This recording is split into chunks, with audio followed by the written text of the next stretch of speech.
아주 오래전에 새 아파트에 입주하시는 분의 집에 가서 신방할 때 느꼈던 마음입니다. 한 성도님이 새 아파트에 입주하는 것이 결정되면서 너무나도 기뻐하셨고 행복해 하셨습니다. 아파트 위치가 너무 좋았기 때문에 저도 볼 때마다 참 잘 지어졌다, 참 좋은 아파트다라고 그렇게 생각을 했는데, 신방이 성도님이 이사를 한 후에 짐 정리가 되면 입주 감사 예배를 드리고 싶다고 부탁을 하셨습니다. 그래서 약속한 날짜가 되어서 저도 그 새 아파트에 가게 되었죠. 현관에서 저는 기쁜 마음으로, 아주 기쁜 마음으로, 좋은 아파트에 이사 오셔서 기뻐하실 줄 알고 기쁜 마음으로 저는 인사를 했습니다. 그런데 성도님의 안색이 안 좋았습니다. 그래서 속으로 부부 싸움을 하셨구나 라고 그렇게 생각을 하고 거실로 들어가서 자리에 앉았습니다. 그랬더니 제가 앉자마자 그 성도님이, 목사님, 속상해서 죽겠습니다. 새 아파트에 이사 와서 스트레스 받아가지고 병이 다 났습니다 라고 그렇게 말씀을 하셨습니다. 사정을 들어보니 사람들이 새 아파트 겉만 보고 그 아파트가 거실에서 가보니까 한강이 보였습니다. 한강이 보이는 좋은 아파트에 이사 갔다고 사람들이 좋겠다고 그렇게 이야기를 하는데, 입주해서 보니 집이 엉망이었다라고 그렇게 말씀을 하셨어요.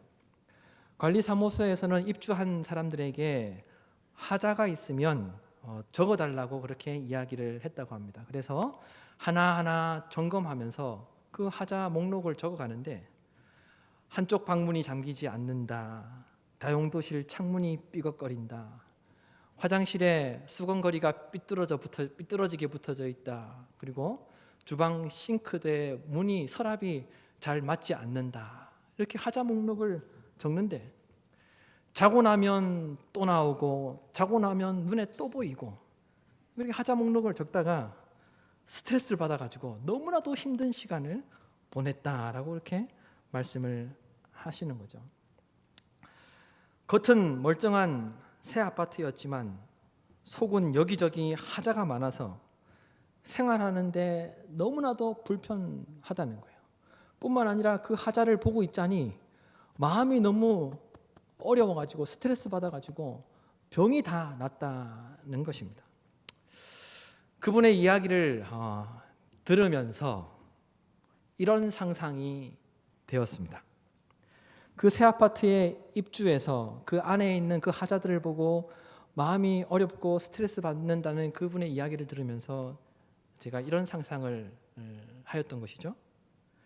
성령 하나님도 내 마음에 입주해서 사시는데, 하나님도 내 안에서 하자를 발견하시고 하자 목록을 적어두시면서 스트레스 받고 계시지는 않을까, 그런 생각을 해 보았더랬습니다.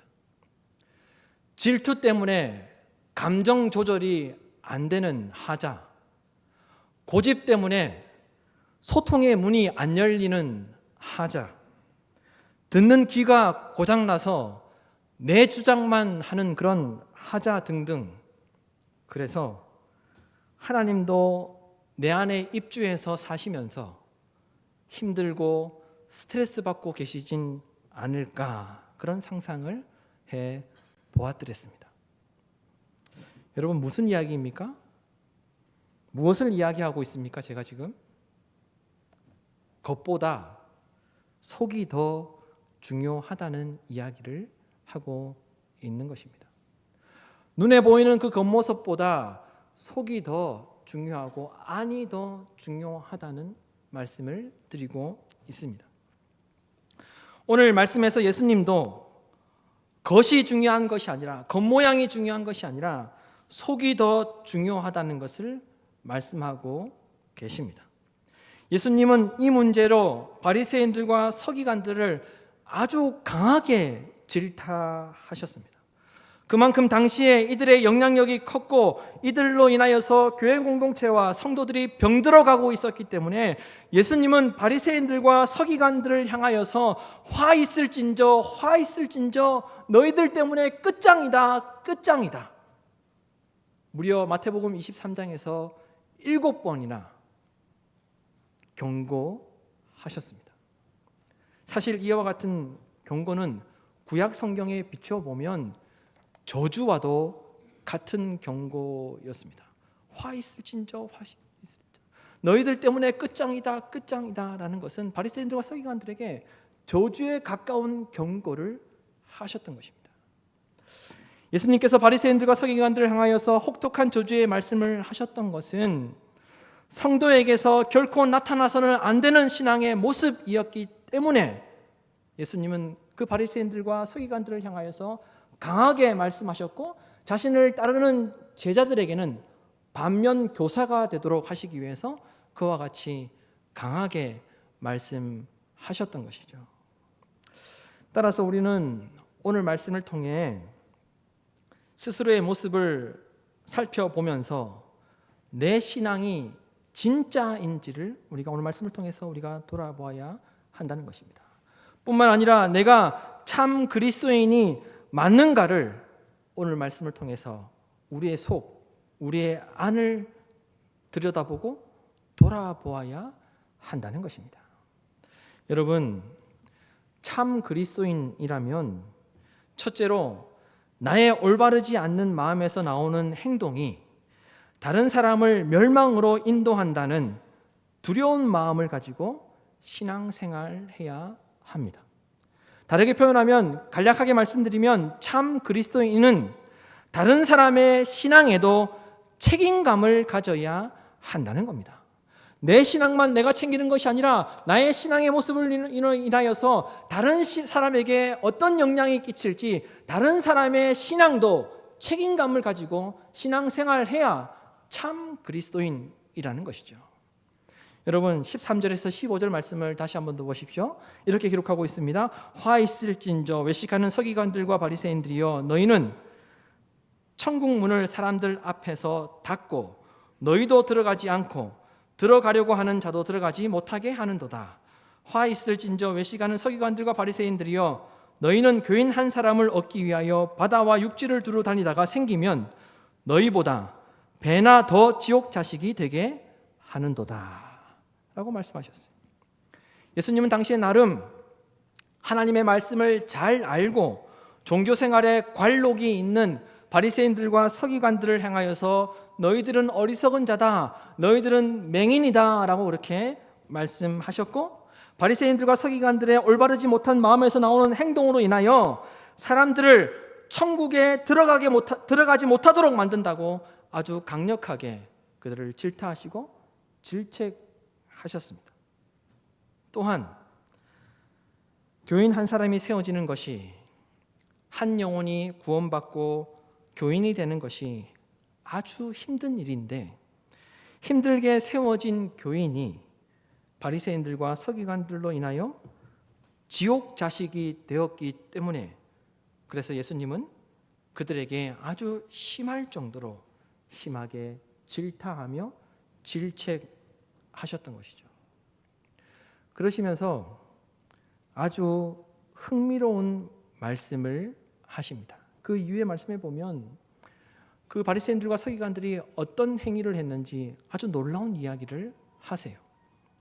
율법에는 성전이나 제단 그리고 하늘을 두고 맹세해서는 안 된다는 그런 말씀이 있습니다. 그것은 율법이 가르치는 것이 아니라고 했습니다. 불법이라고 구약 성경에 보면 그렇게 말씀하고 있습니다. 그러나 이와 같이 안 되는 일을 바리새인과 서기관들은 사람들에게 이렇게 이야기한 것이죠. 성전에게 하는 맹세는 불법이니 성전에 금을 두고 맹세하라고 가르쳤던 것입니다. 그리고 제단을 두고 맹세하는 것은 불법이고 제단을 두고 맹세하는 것은 가능한 것이 아니니 제단 위에 드려진 예물에 맹세하라고 가르쳤습니다. 왜요?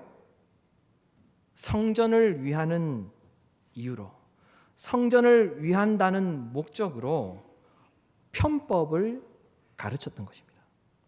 그들이 맹세하면서 제물을 드려야 성전에 제물이 쌓이기 때문에 그와 같이 율법이 하지 말라고 하였지만 성전을 위하는 일이다라고 그렇게 이야기하면서 편법을 가르쳤던 것이죠. 성전에 맹세하는 것은 불법이니 성전에 금장식이 되어 있었는데 성전에 금을 두고 맹세하라고 가르친 것입니다. 제단을 두고 맹세하는 것은 불법이니 제단 위에 있는 예물을 두고 맹세해서 제물을 드리라고 그렇게 가르쳤던 것이죠. 예수님은 바리새인들과 서기관들이 이러한 편법으로 만들어 놓은 관행들이 오히려 성도들을 망가뜨리고 심지어 지옥 자식으로 만든다라고 그렇게 말씀하셨던 것입니다. 성전을 위하는 일이다라고 그렇게 이야기하면서 자신들이 강조했던 그 관행들과 그 편법들이 오히려 성도들의 신앙을 망가뜨리고 교회 공동체를 병들게 만들고 심지어 그들을 지옥 자식이 되게 한다라고 그렇게 경고하셨던 것이죠. 정리해서 말씀드리면 바리새인들과 서기관들의 불순한 마음으로 만들어진 관행들, 그리고 성전을 위한다는 이유로 편법을 행했던 행위들이 오히려 성도들을 병들게 만들고 성도들을 잘못 인도하게 되고 그들의 신앙을 망가뜨리는 것이라고 하고 예수님께서 그렇게 말씀하셨던 것입니다. 심지어 그와 같은 그 가르침이 성도들을 지옥으로 인도하게 하는 것이다 라고 예수님께서 아주 강하게 그들을 질타하셨다는 거예요. 여러분, 교회 공동체는 기본적으로 배움의 공동체입니다. 교회가 무엇을 하는 것이냐, 교회 공동체가 왜 존재해야 하느냐, 교회 공동체의 본질에 대해서 이야기할 때 이 교육은 빠지지 않습니다. 그래서 교회 공동체는 가르치고 배우는 그 배움의 공동체이죠. 말씀을 가르치고 배웁니다. 그리고 어떻게 신앙생활해야 하는지 신앙도 가르치고 배웁니다. 어떻게 예배드려야 하는지, 하나님을 어떻게 섬겨야 하는지 가르치고 배웁니다. 봉사하는 방법도 가르치고 배웁니다. 헌금을 드릴 때에도 어떤 마음으로 드려야 하는지 가르치고 배웁니다. 찬양대로 봉사하고 교사로 섬기는데 어떻게 섬겨야 하는지 가르치고 배우는 것이 바로 교회 공동체입니다. 언어와 비언어적 요소를 통해 많은 경우 먼저 믿은 믿음의 선배를 통해서 배웁니다. 따라서 우리는 의도하든 의도하지 않던 누군가를 지금도 가르치고 있고 누군가를 통해서 배우고 있죠. 그의 모습을 통해서 누군가를 지금도 가르치고 있다는 겁니다. 아, 예배 드릴 때는 저런 모양으로 저런 마음으로 예배 드려야 하는구나. 찬양대에 서서 찬양할 때는 아, 저렇게 찬양을 하고 저런 마음으로 섬겨야 하는구나. 그런 것들을 비언어적 요소를 통해서도 우리가 보고 배운다는 겁니다. 다른 말로 이야기하면 많은 경우 눈으로 보고 배운다는 것이죠. 가정을 예로 들어 말씀드리자면 부모님의 모습을 자녀들이 보고 배웁니다. 예전에도 제가 한번 말씀드렸던 것 같은데 여름에 제가 선풍기를 켜고 끌 때 이렇게 손으로 눌러서 그 버튼을 켜고 껐어야 되는데 제가 한동안 발로 밟아서 껐더니 그리고 켰더니 그걸 제 아이들이 보고 애들도 선풍기를 켤 때 발로 밟고 다 보고 배우는 거예요. 말로 가르치고 말로 배우는 경우도 있지만 다 보고 배우는 거예요. 그리고 부모님의 가르침에 첫째 자녀가 본이 되어야 동생들이 그 첫째 언니나 형이나 오빠의 모습을 보고 동생들도 본받고 올바르게 성장하게 되는 것이죠. 부모님의 가르침에 첫째가 제대로 행동하지 않으면 뒤에 동생들도 다 따라서 부모님의 말을 듣지 않는 것입니다. 보고 배우는 것이 얼마나 무서운지 우리 남성분들은 군대에서 대부분 다 경험하였을 것입니다. 군대에 들어가서 2병이나 1병 때 어떻습니까? 고참들에게 정말 많이 맞지 않았습니까?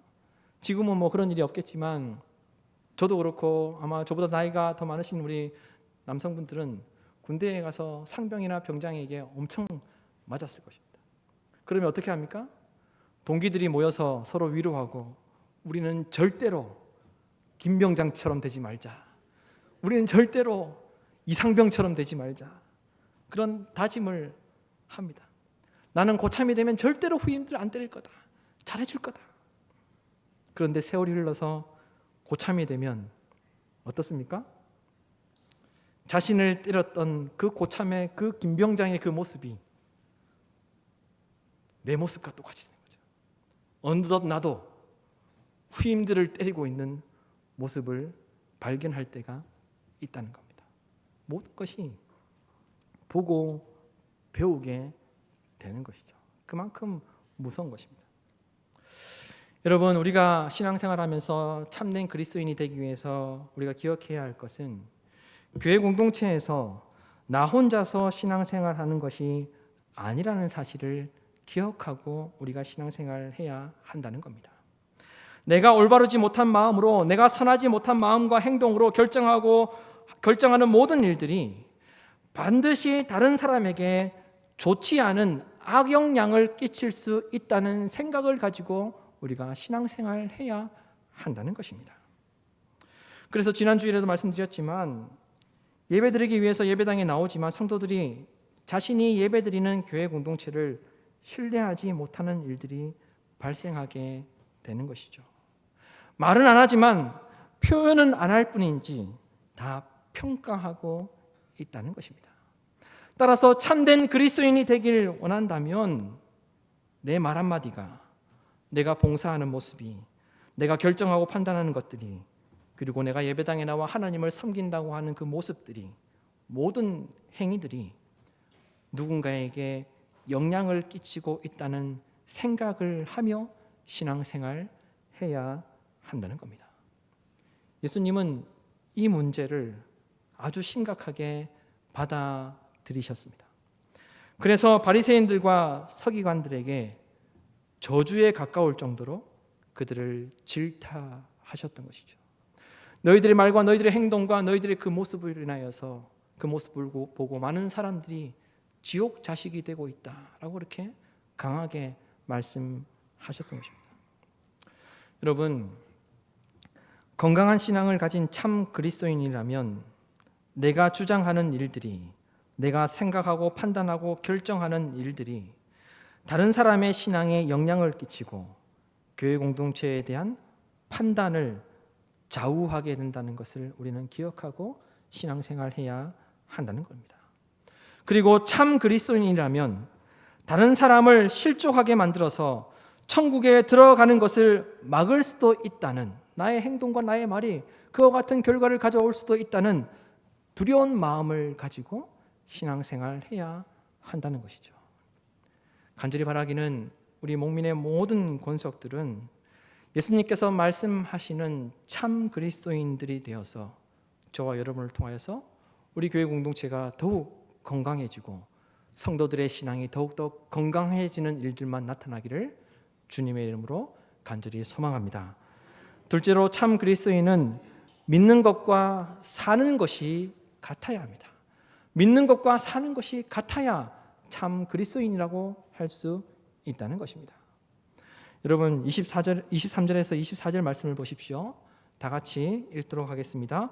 화 있을진저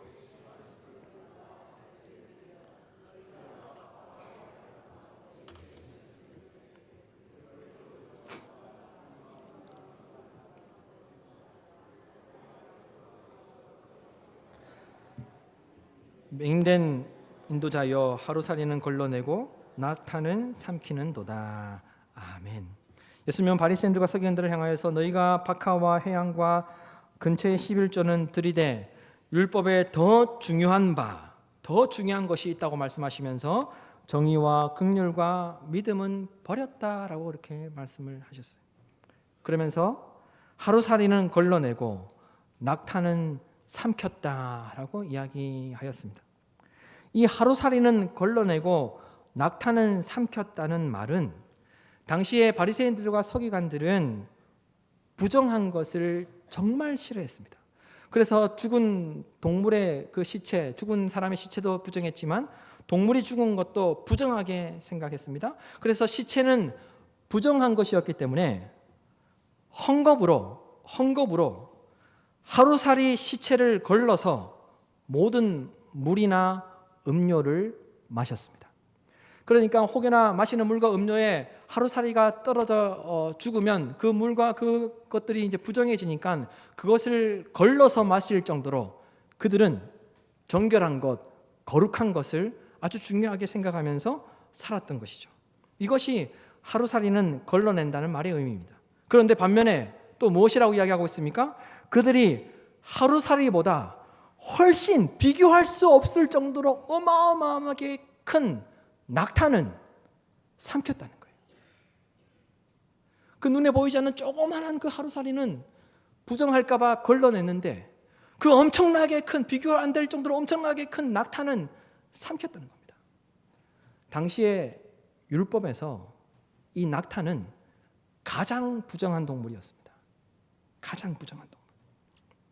하지만 바리새인들과 서기관들은 다른 사람에게는 하루살이라도 걸러야 한다고 강조하면서 자신들을 위하는 일이라면 자기 합리화를 하면서 부정한 낙타도 삼키는 일을 거리낌 없이 행했다는 것입니다.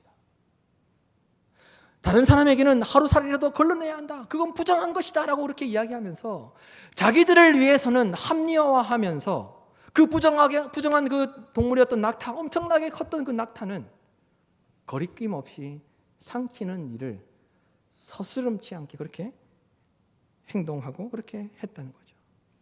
다시 말해서 바리새인들과 서기관들은 신앙을 강조하고 율법을 지켜야 한다고 이야기하면서도 자기들의 문제에 있어서는 한없이 너그러웠습니다. 자기들의 이득을 위해서는 쉽게 판단했습니다. 그래서 신앙의 균형을 잃어버렸던 것이죠. 요즘 많이 이야기하고 있는 내로남불을 하였던 것입니다. 너희들이 거룩하기 위해서는 하루살이도 걸러내야 한다. 하루살이라도 걸러내야 너희들의 신앙을 거룩하게 지킬 수 있다라고 그렇게 말하면서도 자기들을 위해서는 합리화하면서 그보다 비교되지 않을 정도로 엄청나게 컸던 낙타는 삼키는 일을 그들이 했던 것이죠. 공정하지 않았다는 겁니다. 그래서 공개할 수도 없었고 숨기는 것들이 많았던 것이죠. 정의도 다 버려버렸습니다. 다른 사람들을 긍휼히 여기지 않았습니다. 심지어 믿음까지도 버려버렸습니다. 그리하여 예수님은 참 그리스도인은 믿음과 삶이 그리고 믿는 것과 사는 것이 교회 공동체 안에서도 같아야 하고 교회 밖에서도 같아야 한다라고 그렇게 말씀하셨던 것입니다. 여러분, 믿는 것과 사는 것의 균형을 잃어버리면 믿음도 왜곡되고 삶도 올바르게 살 수가 없습니다. 많은 하자를 가지고 있는 것과 같습니다. 예수님께서 기뻐하시지 않는단 말입니다. 따라서 참 그리스도인이라면 하루살이는 걸러야 한다고 강조하면서 자신은 낙타를 삼키고 있지 않은지 돌아보아야 한다는 겁니다. 내가 강조하고 내가 중요하다고 생각하는 것들을 다른 사람에게 그렇게 적용할 뿐만 아니라 스스로에게 그렇게 적용하며 신앙생활 해야 한다는 겁니다. 나는 낙타를 삼키면서 하루살이를 걸러야 한다라고 그렇게 이야기하고 있지 않은지 참 그리스도인이라면 항상 돌아보아야 한다는 것입니다. 마지막 세 번째로 참 그리스도인이 되기를 원한다면 진실하고 깨끗한 내면이 되어야 한다라고 예수님은 말씀하셨습니다. 여러분 25절에서 28절 말씀을 보십시오. 이렇게 기록하고 있습니다. 화 있을진저 외식하는 서기관들과 바리새인들이여 장과 대접의 겉은 깨끗이 하되 그 안에는 탐욕과 방탕으로 가득하게 하는도다. 눈먼 바리새인이여 너는 먼저 안을 깨끗이 하라 그리하면 겉도 깨끗하리라. 화 있을진저 외식하는 서기관들과 바리새인들이여 회칠한 무덤 같으니 겉으로는 아름답게 보이나 그 안에는 죽은 사람의 뼈와 모든 더러운 것이 가득하도다. 이와 같이 너희도 겉으로는 사람에게 옳게 보이되 안으로는 외식과 불법이 가득하도다. 예수님께서 냉철하게 말씀하셨죠. 예수님은 바리새인들과 서기관들에게 먼저 안을 깨끗이 하라 그리하면 겉도 깨끗하리라 라고 말씀하시면서 바리새인들과 서기관들을 너희들이 회칠한 무덤 같다라고 말씀하셨습니다. 당시에 매년 유월절이 시작되기 전에 유대인들은 무덤을 회칠하는 작업을 했습니다. 그러니까 매년 한 번씩 유월절이 되기 전에 무덤에 회칠을 하였던 것이죠. 왜냐하면 유월절에 많은 사람들이 오갈 때 실수로 무덤에 몸이 닿아서 부정해지는 일이 발생하지 않도록 미리 예방하기 위해서 많은 사람들이 오는 유월절 전에 그렇게 무덤을 회칠했던 것입니다. 따라서 유월절이 시작되기 전에 이렇게 다른 사람들까지 신경 쓰면서 배려하여 무덤에 회칠을 하는 바리새인들과 서기관들을 사람들은 어떻게 보았겠습니까? 훌륭하다고 칭찬했겠죠. 저렇게 자신들의 경건뿐만 아니라 자신들의 신앙뿐만 아니라 유월절이 되기 전에 다른 사람들의 그 경건함을 위해서 앞장서서 솔선수범하면서 무덤에 회칠하고 있는 바리새인들과 서기관들을 보면서 많은 사람들이 칭찬했을 것이고 정말 바리새인들과 서기관들은 대단하다. 저들이 자기 신앙뿐만 아니라 다른 사람들이 부정해지지 않기 위해서 저들이 저렇게 솔선수범해서 무덤에 회칠하는 작업을 하니 얼마나 존경받고 얼마나 대단한 신앙인들인가라고 사람들이 그렇게 좋게 보았다는 겁니다. 하지만 예수님의 생각은 다르셨습니다. 바리새인들과 서기관들이 겉으로는 사람들에게 옳게 보였지만 그들의 생각과 사고와 마음과 정신에는 탐욕과 방탕과 욕심이 가득하다고 그들을 질타하셨던 것입니다. 그래서 안에는 죽은 사람의 뼈와 모든 더러운 것이 가득하다고 말씀하셨습니다. 다른 사람들을 배려하며 다른 사람들의 그 경건함까지 신경 쓰면서 유월절이 되기 전에 무덤을 회칠했던 그 바리새인들과 그 서기관들을 바라보면서 다른 사람들처럼 그들을 칭찬했던 것이 아니라 예수님은 그들이 회칠한 무덤 같다라고 그렇게 말씀하셨던 것이죠. 예수님은 겉으로 나타나는 모습에 속지 말라라고 그렇게 말씀하셨던 것입니다. 여러분, 우리도 겉모습만 보면 그럴듯해 보이고 경건해 보일 수 있습니다. 평소에 제가 편한 복장으로 다닐 때 우리 성도님들 길에서 만나게 되는데 그때의 모습과 이렇게 가운을 입고 설교를 하면 달라 보이잖아요. 왠지 좀 더 거룩해 보이고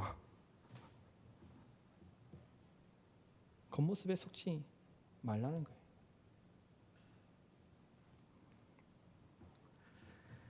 따라서 우리 안에도 죽은 사람의 뼈와 모든 더러운 것들이 있을 수 있다는 생각을 항상 하고 경계해야 한다는 겁니다. 스스로를 돌아볼 수 있는 성도가 참된 그리스도인이라는 것이죠.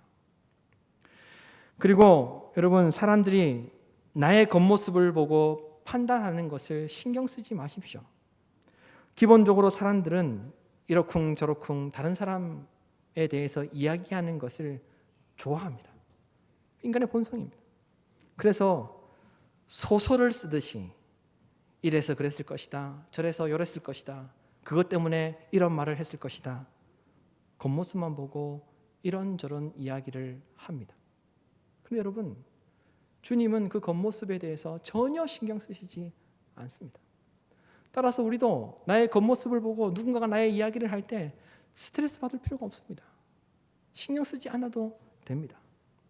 그러나 우리가 중요하게 여겨야 할 것은 하나님 앞에서 진실하고 깨끗한 사람이 되어야 한다는 것입니다. 내면이 반듯하고 건강한 사람이 되어야 한다는 것입니다. 그래서 자신에게 거짓이 없도록 해야 하고 다른 사람에게 변명하고 거짓말을 해야 할 만큼 부정직해서도 안 된다는 것입니다. 여러분, 하나님은 저와 여러분의 내면이 깨끗한지 진실한지를 보고 계십니다. 우리의 겉모습이 거룩해 보이는 것은 중요하게 생각하지 않으십니다. 여러분, 우리의 올바르지 않은 마음으로 인하여 교회 공동체 안에서 많은 사람들이 실족하고 실망하고 심지어 하나님을 떠날 수도 있다는 생각을 하시고 신앙생활하는 참된 그리스도인들이 다 되시기를 주님의 이름으로 소망합니다. 그리고 내면의 깨끗함과 내면의 건강함을 위해 항상 노력하심으로 하나님께서 기뻐하시는 참된 그리스도인이 다 되실 수 있기를 주님의 이름으로 축원합니다.